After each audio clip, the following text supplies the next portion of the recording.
Hey everyone, I thought I'd do a quick comparison of the difference between Barely Beige and Barely Branded from the Maybelline color tattoo line. I love these color tattoos, and the Barely Beige, which is right here, is limited edition and I had a really hard time finding, and shortly after I got my hands on it, I saw Barely Branded in the store and I bought it because I'm in love with these things.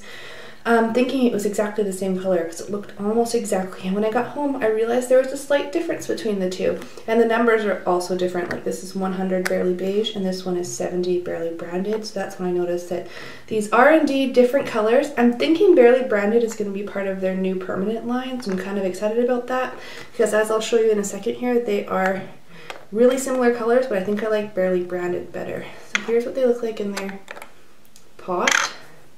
So as you can see a slight difference, but in the store when I was picking them up, they look completely the same to me. I figured this was exactly the same as what I already had at home. I just was picking up a backup. But as I can see now, they're actually different colors. So I'll show you, I swatched it on my hand here. I don't know how true to color it is. I'm here in my bathroom. But the one closest to my wrist, the one on the edge here, is Barely Beige, and the one closest to my fingers is Barely Branded. So as you can see, I can see it through my viewfinder here, you can see the difference.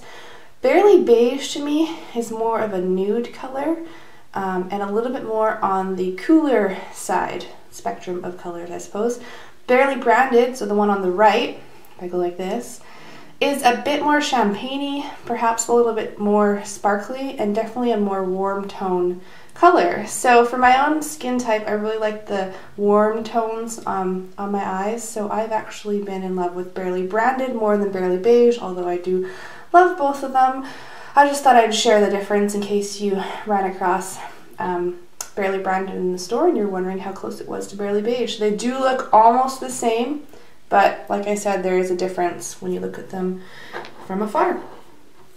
So like I said, I'm pretty sure Barely Branded is now part of their permanent collection. At least I hope it is. I'm really in love with this color. If you've picked up both colors yourself and did a comparison, I'd love to know what you thought between the two, because they are very, very similar, but I do see a difference. So I just thought I'd share, and thank you so much for watching. Bye!